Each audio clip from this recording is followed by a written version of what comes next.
to understand what is the law of diminishing marginal utility, we should first understand what is utility. Utility is basically the want satisfying power of a commodity. Economics basically deals with the problem of scarcity. Thus, the resources are to be allocated efficiently. So, utility in other words means how an individual and economies aim to gain optimal satisfaction in dealing with scarcity. Let us take an example. When a person is hungry, the only thing he thinks about is about the food. Thus, the food has the satisfying power, and the satisfaction that one gets from eating the food is termed as the concept of utility. Next, we'll look into the types of utility. Utility is basically of two types: total utility and marginal utility. Total utility is the aggregate sum of satisfaction and the benefit that an individual gains from consuming a given amount of goods and services. And marginal utility, whereas it is the additional satisfaction or amount of utility gained from the consumption of extra unit of commodity. In other words, total utility is the summation of different marginal utilities. Next, we look into the concept of law of diminishing marginal utility. The law of diminishing marginal utility states that as a consumer consumes more and more units of a specific commodity, the satisfaction derived from each successive unit goes on decreasing, which means that as the level of consumption of a specific commodity increases, the satisfaction derived from the successive consumption of the same commodity decreases. Law of diminishing marginal utility is also called as Gauss's first law. It is named after the person Mr. H. Gaussen. The next topic is regarding the assumption as to law of diminishing marginal utility. There are in total 10 assumptions. First, the utility is measurable in cardinal form.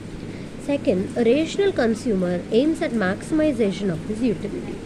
Third assumption is that standard unit of measurement is constant. Fourth assumption is the commodity is consumed continuously. Fifth, proper unit of goods are consumed by the consumer. Sixth assumption is as to units are homogeneous in nature. Seventh assumption states that the taste of consumer remains the same. Eighth assumption is as to income of consumer remains constant. The ninth assumption is that the commodity C is divisible. The 10th assumption is that the fashion remains the same.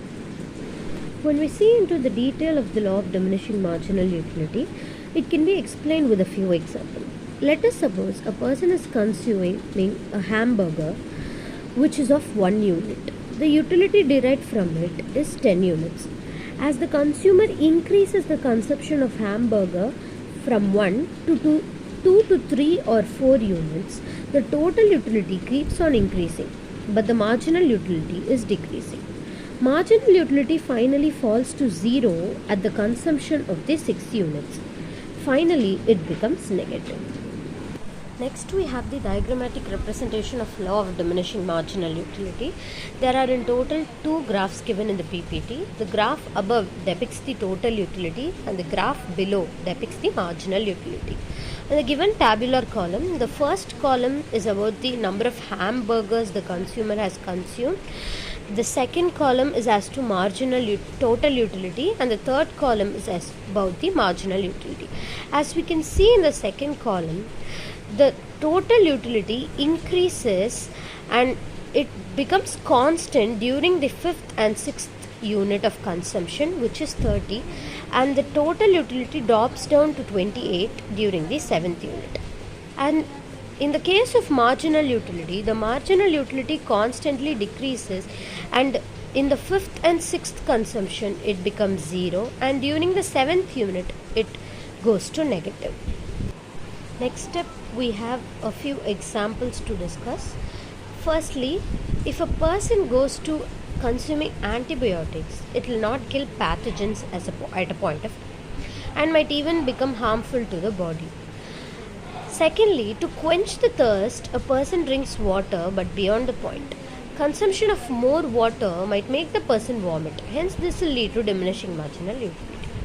Thirdly, it takes a certain amount of food energy to sustain a population, yet beyond a point, more calories cannot be consumed and are simply discarded. Next, we have a few applications of law of diminishing marginal utility. Firstly, in place of restaurant, they have a variety of dishes to satisfy the needs of their customer. Secondly, we have the household expenditure. Whenever the price of goods exceeds the marginal utility, the expenditure is controlled at that time. Third, we have the government taxes. This law serves the basis for progressive taxation. Fourthly, the production process, where the producer keep on making new products, keeping in view this law. Finally, we have certain exception to the law of diminishing marginal utility. The first exception is liquor consumption. The more a person drinks liquor, the more he has the urge to drink. Hence, this law does not apply to liquor consumption. Secondly, rare collection. A person who is in the habit of collecting rare things goes on collecting them even if he already have plenty of them. A good example can be of diamonds. Since this is an addiction, it cannot be considered in law of diminishing marginal utility. Thirdly, we have money. The more a person has, the more he wants. No person will gain satisfaction from the money he has. Hence, this law does not apply to money as well. Lastly, at a part of conclusion, to recapitulate, law of diminishing marginal utility forms the basis of various other laws, and the law has a wide application in daily life.